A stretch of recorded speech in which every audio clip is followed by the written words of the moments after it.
So what is trading? That is the main thing we are going to be talking about in this video. In a few minutes, we are going to be delving deep into what trading actually is. We will also be finding answers to questions like, who is a financial trader?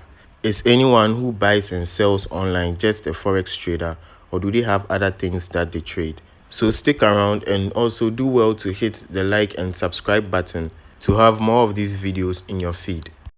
Now let's get straight into it. So trading can be shared into 5 major categories, but let's start with 4 for the sake of writing space. So our first on the list, we have currency trading, and then we have stocks trading, crypto trading, and also synthetics. So let's start with this 4. So I'll try and go into full detail for this video, but since we don't want it to be too long, we are going to have to speed through some of the things. So first, beginning with currency trading, which is famously known as Forex trading, right? So let's start with the example of GBP USD, right? So this is a currency pair, what we call a currency pair. It's made up of 2 currencies, as you can see, the Great British Pound and also the United States dollar. So the both of them paired together is what we call the currency pair. So the whole idea of Forex trading is basically buying and selling currencies, right? So buying a different currency with your own currency, or selling your currency which you have to get another currency. So the name Forex is actually the short form of foreign exchange. So that's the whole idea of Forex trading. So let me just add another example, that is the USD JPY. So this is the US dollar trading against the Japanese yen, right? So there's a reason why they do this. There's a reason why we want to buy a different currency with our currency. So I'm going to try and explain that briefly. Now, when you take a currency pair, it's made up of 2 different currencies, right? So the first currency there is what we call the base currency, or the major, sort of like the major currency. So let me just put that down. So we have the base currency, and then the other one is labeled as the quote currency. So like I said before, the base currency is the major, and then the quote currency is the minor.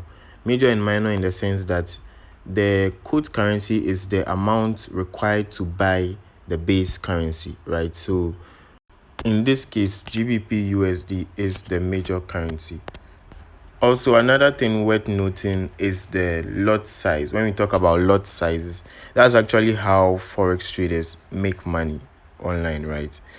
It has to do with the lot sizes. So one lot, or one standard lot, is equal to 100,000 units. So it used to be that Forex trading was only done by banks and other big financial companies. Reason being that it required a lot of money in order to trade on the Forex market. So before, you would have to buy 100,000 units of the quote currency with your base currency. So not to go too much into that.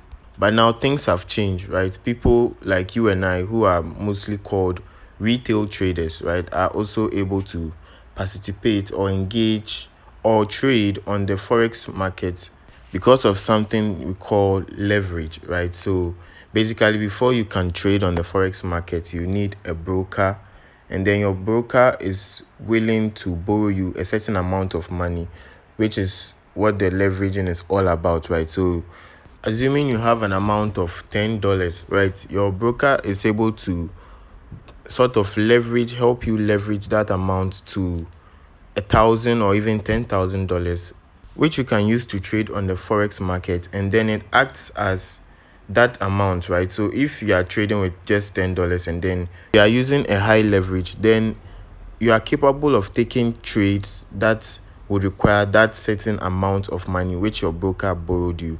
So the same thing happens in reverse when you're losing money. So higher leverage will cause you to either make more money or to lose more money at the end of the day. Now let's move to this next example, that is USD JPY. So with this, I'll just give a simple scenario so that we can move on with the others. So here, let's say we are trading USD JPY, right? We're about to enter a trade, So we want to buy USD JPY at the rate of 1:1.340. Okay, so to make this easier to understand, let me use this example. So I'm from Ghana, right? We spend the Ghana cedis, GHS.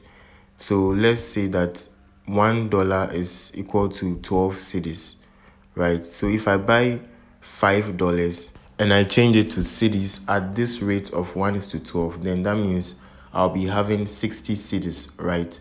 So let's take the second example. So assuming things change, right, and due to inflation and other global economic factors, $1 becomes or is worth 15 cedis.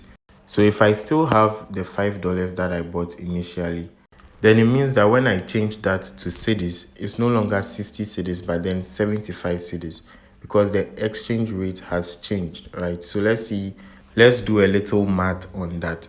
So I used to have 60 cedis after changing my $5 back to cedis, but now I have 75 cedis because of the change in rate. So 75 minus 60 is a cool profit of 15 cedis. And that basically is how Forex trading works. Moving on to stocks trading. So the pairs that are usually traded in stocks, you have the US 30, you have Germany 30, you have NAS 100, and the list goes on, right? But these ones are very common. So when it comes to stock trading, we usually have two types of stocks, that is the core stocks and the index stocks. So those ones that I just listed are index stocks. So index stocks are basically a group of companies, right? So let's use transport companies like Uber, and also another famous one is Bolt, and also we have Yango, right? So just add Yango. So these are three individual delivery, or should I say transport companies, right? So when all these three companies decide to come together to form an index bond, right? So let's say they name it Trans 3, right? And then this Trans 3 now is listed on the global stock exchange. It becomes an index stock, right? So the name then becomes Trans 3. So that's the same idea with the US 30, which is 30 companies in the US forming one index. Same idea applies with the Germany 30 and the NAS 100 or NASDAQ, SAP, and so on. Now let's move on to the core stocks, which is just individual companies like Apple. It's an individual company. We have Tesla, we have Microsoft, and Netflix, just big companies like that, right? You can also find them on the stock exchange. So this is how stock trading works. So assuming I'm trying to invest or buy shares in Apple, right? So if I buy shares in Apple and then the prices of Apple shares goes up, or in a simpler language, Apple is doing well, the company is booming, then my money also increases. So assuming I bought a $50 share, which is an investment in the company, if the company does well, my money also increases. So then if the share prices of Apple also goes down due to certain poor market conditions or news, right? So in trading, we have hawkish and dovish news. So a hawkish news is one that makes prices of a stock or an index just goes up, right? A positive news. And on the flip side, we have the dovish news, which is generally any type of information or news that causes prices to go down, right? So in this case, this is a dovish news causing the Apple stock to go down. So let's say as a result, my $50 shares, right, goes down to $15 because the prices of the shares also went down. So that is how stock trading also works. Now let's move on to crypto. Crypto trading is another very major sector of trading. Like you've probably heard of BTC USD or Bitcoin. This is very much traded when it comes to the crypto area. I personally trade Bitcoin. And also we have other cryptocurrencies like Ethereum USDT and Solana and so on.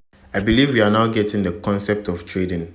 But for crypto trading, you mostly use exchanges like Binance, Coinbase, Bybit, and co. So these are what we call centralized exchanges. Another very important thing to note are the wallets, right? We have the hot and cold wallets, but let's use hot wallets. Some examples like the Trust Wallet, MetaMask, and Binance. So yes, Binance is an exchange but can also be your wallet. If you're particularly interested in crypto trading, I have so many videos on this channel about crypto trading, especially using Binance. So you can just check that out after here if you want to understand crypto trading more. So moving on to synthetics trading is also a similar concept of trading, but then they have markets that are simulated, right? So those are markets that are manipulated by people, right, to behave just like the real world markets. Now, the kind of pairs that are traded there, we have the volatility indices, which is called the VIX. We also have step index, and many others like boom and crash, jump index, and co. Now, you need to use a derivative broker, right? A broker called Deriv, and this is what they use to trade the synthetics market, right? Now, moving on to the last item, but not least, and that is also another one that is very much traded, and those are the commodities, right? Commodities. So if you ever heard someone saying they trade gold online, that is probably commodities trading. So the various items or pairs that can be traded under commodities, we have gold, right? Gold trading, which has the symbol of XAU USD. This is another well-known or well-traded pair, right? So it is gold against the US dollar, the prices of gold. So the next item we have is silver. Silver can also be traded on the global market. You also have crude oil, right? It's called Brent oil sometimes, but it's all the same thing. And trading this as a pair, you need to know the symbol, which is XBRUSD. That is a symbol for crude oil on the Forex market. And then you also have XAGUSD for silver. That's the symbol for silver. So when you talk about commodities, these are the things that are traded generally, right? Sometimes we refer to it as precious metals. We also have platinum, copper, all these other things, can be traded on your MetaTrader 4 and MetaTrader 5 platform. So if you are just getting to know these things, I have a full playlist on Forex for beginners. You can just check it out. There will definitely be a link in the description. So another thing to note is you need a broker before you can engage in any form of online trading. And I would recommend Exness, especially if you are anywhere in Africa, right? Exness will be the best broker for you for so many reasons. So I'll leave a link in the description if you want to sign up and create an account with them in case you are looking to start Forex trading. There's many others like Ego FX and Octa FX and so on. So another major thing you need is the MetaTrader, right? Whether you want to use MetaTrader 4 or MetaTrader 5, you have to download one of them in order to start trading. And lastly, you also need to have a TradingView account for analyzing the charts. So thank you guys for watching. It's been a long one. Make sure to like and subscribe, and I'll see you in the next one.